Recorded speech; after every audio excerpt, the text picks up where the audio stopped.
Contexto histórico. O arquipélago de Cabo Verde teria sido descoberto no ano de 1460 por navegadores italianos e portugueses. Santiago foi a ilha mais favorável para a ocupação e assim o povoamento começou em 1462. Dada sua posição estratégica nas rotas que ligavam entre a Europa, a África e o Brasil, as ilhas serviram de entreposto comercial e de aprovisionamento, com particular destaque no tráfico de escravos. Cedo o arquipélago tornou-se um centro de concentração e dispersão de homens, plantas e animais. Com a abolição do comércio de escravos e a constante deterioração das condições climáticas, Cabo Verde entrou em decadência e passou a viver com base numa economia pobre de subsistência. Europeus livres e escravos das costas africanas fundiram-se num só povo, cabo-verdiano, como uma forma de estar e viver muito própria, e o crioulo emergiu como idioma da comunidade maioritariamente mestiça. Em 1956, Amílcar Cabral criou o Partido Africano para a Independência da Guiné e Cabo Verde, lutando contra o colonialismo e iniciando uma marcha para a independência. A 19 de dezembro de 1974 foi assinado um acordo entre o PAIGC e Portugal, instaurando-se um governo de transição em Cabo Verde. Este mesmo governo preparou as eleições para uma Assembleia Nacional Popular que em 5 de julho de 1975 proclamou a independência. Hoje Cabo Verde é um país com estabilidade e paz sociais, pelo que goza de crédito junto de governos, empresas e instituições financeiras internacionais. A religião principal das ilhas é o cristianismo de cunho católico e a língua oficial é o português. Apesar do idioma crioulo local baseado no português ser a língua de comunicação cotidiana, a moeda do país é o escudo cabo-verdiano. Pobre em recursos naturais, propensos à seca e com pouca terra arável, a ilha de Cabo Verde conquistaram uma reputação de estabilidade política e econômica dentro do conturbado continente africano. Biografia. Manuel Lopes nasceu em 23 de dezembro de 1907 na ilha de São Nicolau, em Cabo Verde, e faleceu em 25 de janeiro de 2005 em Lisboa. Estudou em Coimbra e em São Vicente, para onde regressou em 1923. Os seus primeiros trabalhos literários foram publicados em 1927, no Almanaque de Lembranças Luso-Brasileiro, tendo ganho o respectivo concurso de prosa anual. Entre 1931 e 1933, colaborou nos jornais locais Notícias de Cabo Verde e Ressurgimento. Em 1932, integrou o grupo de intelectuais que viria a fundar a revista Claridade 4 anos depois.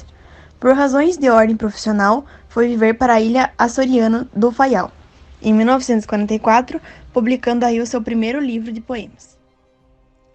Durante os 11 anos que lá residiu, fez 2 exposições de pintura com trabalhos seus e ajudou a constituir o núcleo de cultura da Horta. Fixou-se em Portugal em 1955, onde deu a conhecer ao público as suas principais obras de ficção. Chuva Braba constituiu sem dúvida o romance mais marcante da sua obra, pelo estilo direto e coloquial e também pelas personagens simples e reveladoras da pureza cabo-verdina. A obra foi traduzida para diversas línguas.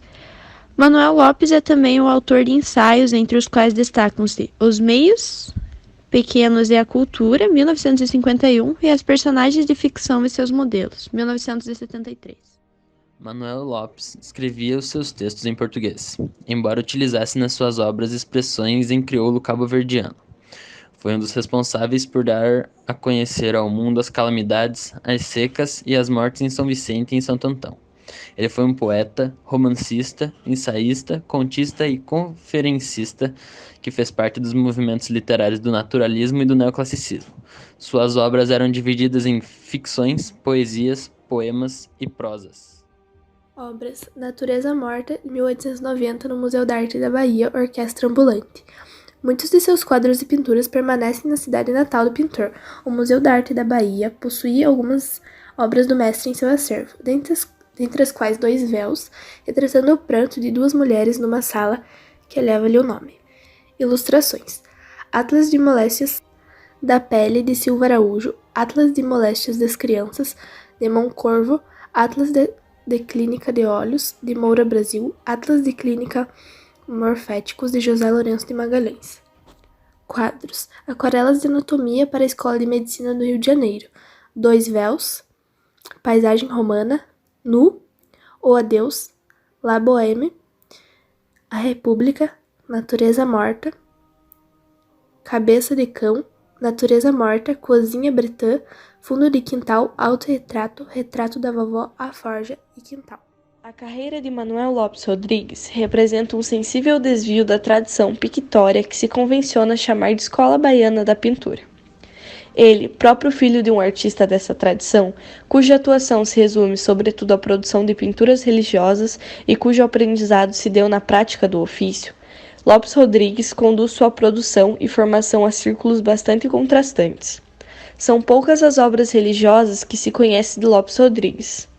Em contraste, são muitas as pinturas de gênero, naturezas mortas, retratos, paisagens e alegorias que colocam sua produção em estreita afinidade com outros artistas brasileiros atuantes no mesmo período, como seus colegas Oscar Pereira da Silva, Rosalvo Ribeiro, de 1865 a 1915, e Batista da Costa, de 1865 a 1926. Uma obra muito importante dele é Natureza Morta, que é de 1990 e a técnica que ele usou é óleo sobre a tela.